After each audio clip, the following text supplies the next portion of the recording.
একটা জিনিসের দাম আমার কাছে কেমন যেন মনে হয়। একটা রিক্সাওয়ালা বলতেছিল যে স্যার, আমরা অনেকক্ষণ পরিশ্রম করে মাঝে মাঝে একটা বিড়ি টানি একজন দুজনে, এই বিড়ির উপর ট্যাক্সটা আপনারা কম রাখলে কি ক্ষতি হয়ে যেত? মাননীয় অর্থমন্ত্রীকে বলবো, এই গরিব কৃষকরা জমি রাইলে বসে বিড়ি খায়, এইটার দিকে আমার মনে হয় আপনার একটু নজর দেওয়ার দরকার। একটা শ্লোক আছে যে আল্লাহরে কি দিবা মানো, আমার কি দিবা আনো। অর্থাৎ যারা ট্যাক্স আদায় করে তারা সরকারের রাজস্ব যে বেশি ইন্টারেস্ট শো করে তাদের নিজস্ব পকেট ভরার জন্য। 3 আপনার সময় 12 মিনিট। মাননীয় স্পিকার, আপনাকে ধন্যবাদ। আপনি বারবার এই সংসদে, আমি প্রথমবার বাজেট অধিবেশনের বক্তব্য বোধ আমার প্রথমবার।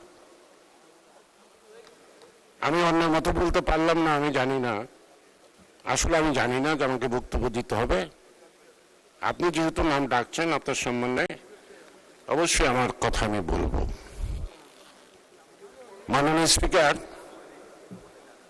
বাজেটের আকার দিয়ে কিন্তু বাজেট সঠিক ব্যাঠিক নির্ণয় করা যায় না। কারণ বাজেটে দেওয়ার পিছনে কিছু দর্শন থাকে, কিছু লক্ষ্য থাকে। আমি দেশটাকে কোন দিকে নেব এবং জাতিকে কি সুবিধা দিব, জনগণের আকাঙ্ক্ষা পূরণ করতে গেলে আমার কি কি দরকার, সেই লক্ষ্যেই বাজেটটা হয়।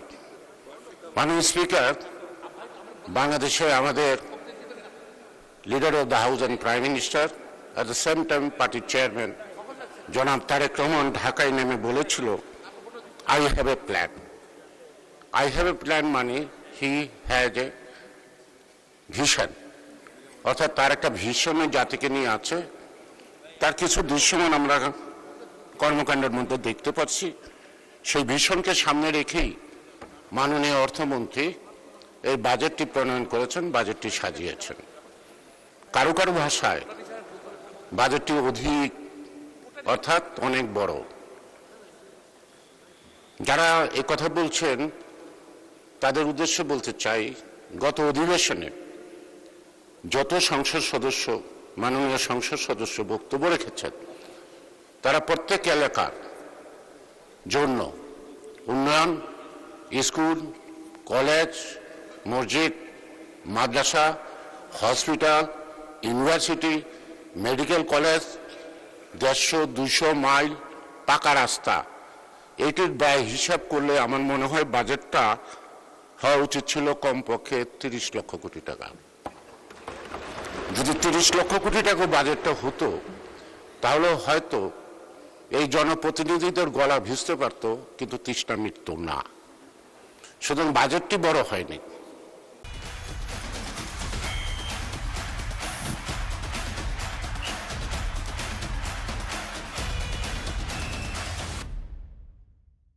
আর ঘাটতি বাজেট, রাষ্ট্রীয় বাজেট সবসময় ঘাটতি হয়, পারিবারিক বাজেটও ঘাটতি হয় না। কারণ অর্থনীতিতে পারিবারিক বাজেট হলো আয় বুঝিয়া ব্যয়, আর রাষ্ট্রীয় বাজেট হলো রাষ্ট্রের ব্যয় বুঝিয়া আয় নির্ধারণ করা। এই দুটো তফাৎ আছে। বর্তমানে যে আর্থসামাজিক অবস্থা, পারিবারিক বাজেটও মনে হয় আয় বুঝিয়া ব্যয় করা সম্ভব হয় না। কখনো দুর্যোগ, কখনো অসুস্থতা, কখনো দুর্ঘটনার কারণে পরিবারের যে আয় থাকে সেই আয়টা সংকুলন হয় না, তাকেও আশেপাশের মানুষের থেকে ধার দেনা করতে হয়। এবং বাড়ির স্ত্রী যখন একটা কাগজ দিয়ে দেয় বাজারে যেতে, সে নিয়ে যায়, দেখা যায় যত টাকা বাজারে খরচ হবে অত টাকা নাই। সেই কাস্টমার যদি বাজারে সৎ হিসাবে গণ্য হয়, তাহলে দোকানদার বলে ভাই নিয়ে যান, পরে দেন, অর্থাৎ ধার বাকি। সুতরাং বাজেটে যে লক্ষ্যমাত্রা ধরা হয়েছে সেটা ঘাটতি বাজেট সবসময় হবে, কারণ রাষ্ট্রের বাজেট কখনো উদ্বৃত্ত রাখে না, হয় না।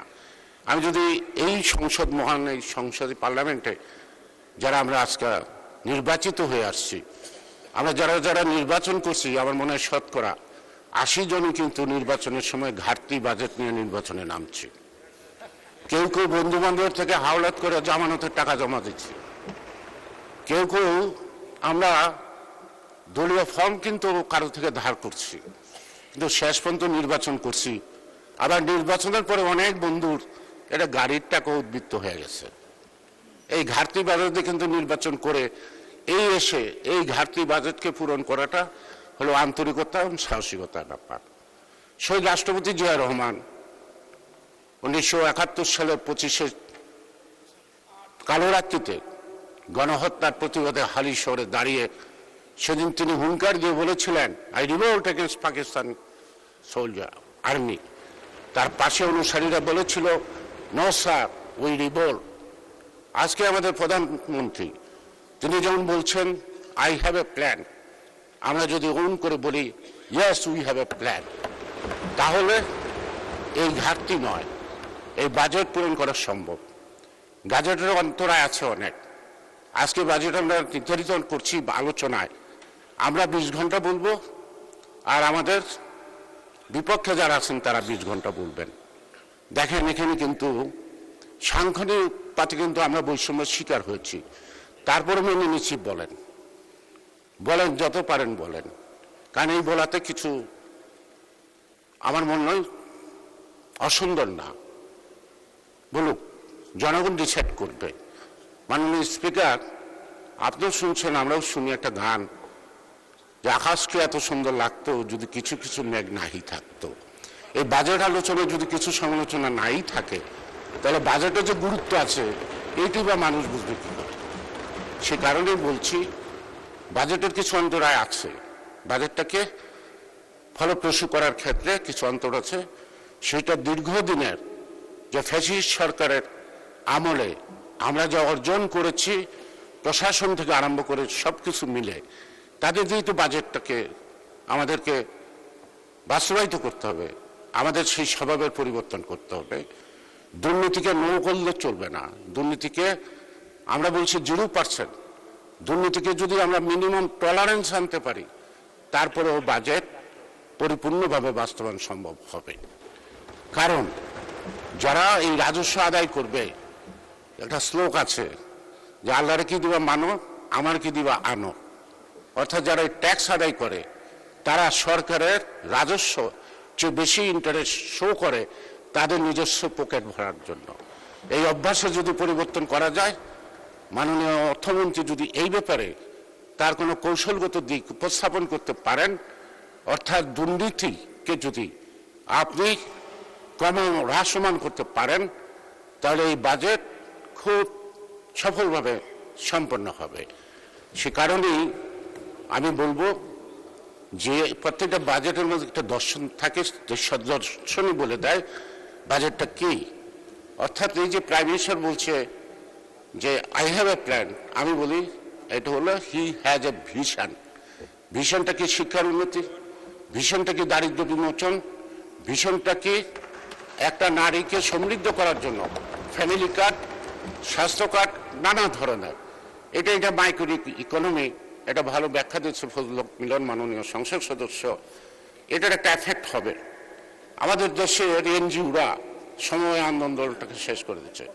এই এনজিওরা ক্ষুদ্র ক্ষুদ্র ঋণ দেয়, তাদের সুদের হার দাঁড়ায় 33% থেকে 42%, অথচ ব্যাংকের সুদের হার 17% হয় না। কিন্তু আজকে এই যে 14,500 কোটি টাকা যে লক্ষ্যমাত্রা ধরা হয়েছে ফ্যামিলি কার্ড এন্ড অন্যান্য বিষয়ে, এই টাকাটা যখন জনগণের হাতে পৌঁছবে, এই মহিলাদের হাতে বা যাদের হাতে পৌঁছবে, তখন এটা কি হবে, মানিটা সার্কুলেশন বাড়বে, কোয়ান্টিটি যে থিওরি অফ মানি, তখন এই 14,000 কোটি টাকা দাঁড়াবে 2-3 মাসের মধ্যে 1 লক্ষ কোটি টাকা। অর্থাৎ মানি যত হাত বদলাবে, মানি তত শক্তিশালী হয়। আইডল মানির কোনো দাম নাই। মানি যত সার্কুলেশন বাড়াতে পারবেন তত এটা দাম বাড়বে। সেই কারণে প্রান্তিক জনগোষ্ঠীর অর্থনৈতিক অবস্থা ভালো হবে, কারণ এটা ফেরত দিতে হবে না, এটা সুদ দিতে হবে না। সঙ্গত কারণেই অর্থনীতিতে একটা পজিটিভ আমরা রোল দেখব।